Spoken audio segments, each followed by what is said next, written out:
A surprise for the Canadian economy with an unexpected 60,000 jobs added last month. But with the unemployment rate steady at just over 7%, it's a good reminder to focus on the longer-term trends. CTV's Adrian Gobriel joins us with a closer look. Adrian, where are we seeing the gains?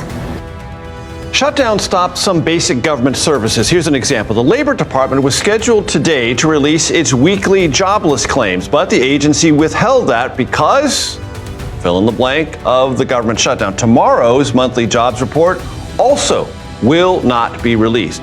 Two countries, one border, but two completely different stories. In September, something extraordinary happened on this continent. Canada, a nation often overshadowed by its louder southern neighbor, suddenly outperformed the United States in one of the most critical measures of all, jobs. While Washington was trapped in yet another political crisis, and the United States lost over 30,000 private sector jobs, Canada quietly added more than 60,000 new ones. And not temporary work, not part-time gigs, full-time, stable positions that signaled momentum, not luck. At that same moment, inflation in Canada fell to just 1.9%, the lowest in years. The central bank felt confident enough to cut interest rates to 2.5%. Wages were rising by 3.6%. The economy looked alive, optimistic, and remarkably steady. Across the border, America looked exhausted. The government was days away from a shutdown. Federal workers faced furloughs. Economic data reports were delayed because agencies simply didn't have funding. It was like watching a machine built for power, sputter, and stall, while the smaller one next door quietly hummed along. This is the story of how Canada became the continent's surprise engine of stability, while America, once the global standard for reliability, struggles with chaos, tariffs, and paralysis. It didn't happen overnight. Canada's comeback was built piece by piece on decisions designed not to impress headlines, but to ensure continuity. While much of the world whiplashed between austerity and stimulus during the post-pandemic years, Canada held its course. It adjusted rates gradually, avoided panic, and focused on keeping investors, workers, and consumers aligned. Billions were directed into housing and infrastructure projects that created real work and long-term value. The results weren't dramatic, they were dependable. A bridge here, a data center there, a new manufacturing contract that stuck. Predictability, not spectacle, became Canada's competitive advantage. Investors noticed. Toronto's tech corridors began buzzing again. Vancouver's cranes returned to the skyline. Tourism rebounded beyond expectations. Small towns that once feared decline saw new hiring in healthcare, education, and energy. Meanwhile, in the United States, politics had become an obstacle course.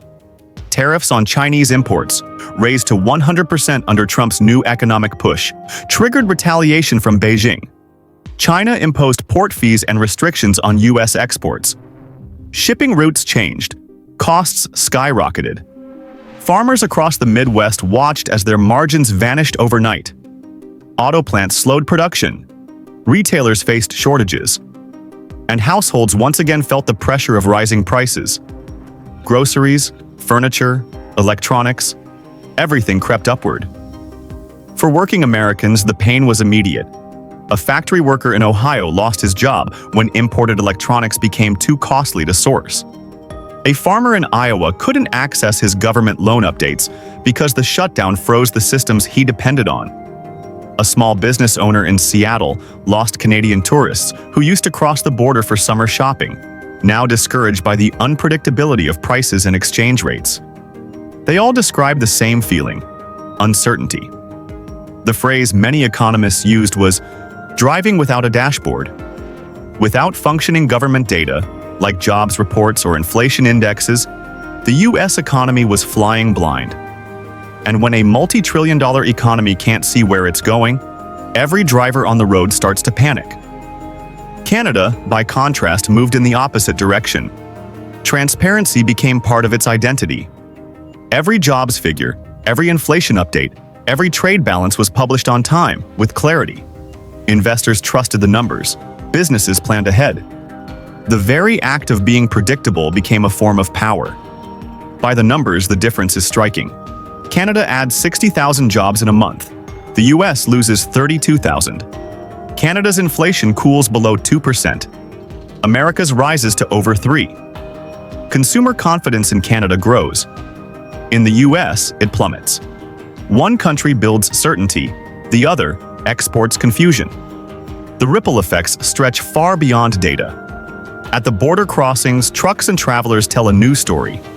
Ontario is seeing new factory expansions while Ohio and Michigan lose contracts. Film studios that once clustered around Los Angeles are opening soundstages in Toronto and Calgary. Tech startups that once dreamed of Silicon Valley are moving their headquarters to Montreal or Vancouver. One Canadian business consultant summed it up perfectly. Canada didn't suddenly get cheaper, it got smarter. Healthcare costs are stable. Energy is cleaner and less volatile. Taxes are predictable. People aren't quitting their jobs at the same rate. Workers stay longer. That kind of stability is priceless for employers who just want to plan beyond the next election cycle. Globally, the perception has changed too. For decades, investors saw North America as synonymous with the United States. But now, major funds and sovereign investors are quietly diversifying north. Canada's lithium deals with China, hydrogen agreements with Germany, and new immigration partnerships with India all point to a country becoming a magnet for long-term confidence. Reliability has become a new form of currency, and Canada has plenty of it. While Washington continues to debate over debt ceilings and government shutdowns, Ottawa continues to sign new trade and infrastructure deals. While U.S. media cycles spin over tariffs and partisan blame, Canada just gets to work. This divergence has left many Americans uneasy. The shutdown doesn't just freeze government offices, it freezes the flow of information that the entire economy relies on. Without labor data, financial markets start guessing, businesses delay decisions, and ordinary families lose faith in the very institutions that were once the backbone of American prosperity. Canada, smaller but more agile, has managed to avoid that trap. By maintaining regular data releases and keeping central institutions funded, it sustains the trust that every modern economy needs to function. And in that trust lies momentum. Consider the story of two workers on opposite sides of the border. In Toledo, Ohio, Mark worked at an auto plant for 10 years before tariffs disrupted the supply of parts. His plant laid off hundreds. He's now searching for work, uncertain whether his industry even has a future. In Windsor, Ontario, just 2 hours away, Sophie works at a similar plant. When tariffs hit, her company quickly adjusted, sourcing parts domestically and from Europe, supported by a government supply chain relief program. She's working overtime now, earning bonuses as orders grow. Same industry, same continent.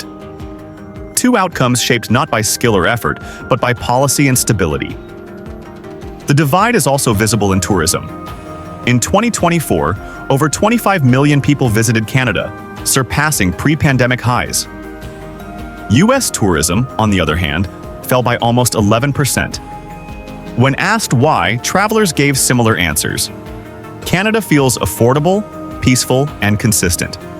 The U.S. feels expensive and unpredictable. And that perception, fair or not, now extends to how people choose where to study, invest, or migrate.